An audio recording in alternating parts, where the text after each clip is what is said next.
তা কি কাজ করো? মনে করেন মাটি কাটা থেকে শুরু করে আর রাজমিস্ত্রি পর্যন্ত, জুতা সেলাই থেকে চণ্ডীপাঠ। তা তোমার পড়াশোনা কতদূর? আমার পড়াশোনা মনে করেন matric fail, diploma engineering, honours masters, কোনো কিছুতে কিছু যায় না। খুব মজার মানুষ তুমি।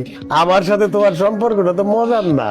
না, আমি মজা করতেছি না চাচা। আমি আপনার বাড়িতে মাটি কাটতে আইছি, ওই যে বাজারে জাফরেলের কাছে আপনি বদলা বুঝতেছেন না, লোক লাগবো, আমি সেই লোক। তুমি রবিন শেখ না? এই, এই বসে রইছিস কেন? ওঠ, মাটি কাটতে আইছস, এখানে বসে রইছস। আমি নিজের সবসময় ফিট বাবু কই, মানুষের সবাই আমার সদরঘাট বাবু। মানছে আপনার সদরঘাট বাবু কয় কিল লিগা? ওই যে উপরে ফিটফাট, ভিতরে সদরঘাট। তুই আমার চোখের সামনে থেকে যা। তোরে আমার আর সহ্য হইতেছে না। যা কইতেছি, তোর এইসব পোশাক পরা আবু মার্কা কামলা আমার দরকার নাই। আমার দরকার লুঙ্গি গামছা পরা কামলা। এই যে দেখেন, তোর এই যে লুঙ্গি আছে, এই যে গামছা, এই যে লুঙ্গি, আমি এই লুঙ্গি গামছা পরে কাজ করি। কামলা হিসাবে আমি ভালো। আমি এক কোপে যে পরিমাণ মাটি উঠাতে পারি, আপনার 5 জন কামলা ওই মাটি বহন করতে পারবো না। তোর চাপাবাজি বন্ধ কর। ভাল লাগতেছে না কইতেছি না। যা এখন, যা। রতন তোরে দেখাই দিব কি কাজ করতে হবে, যা।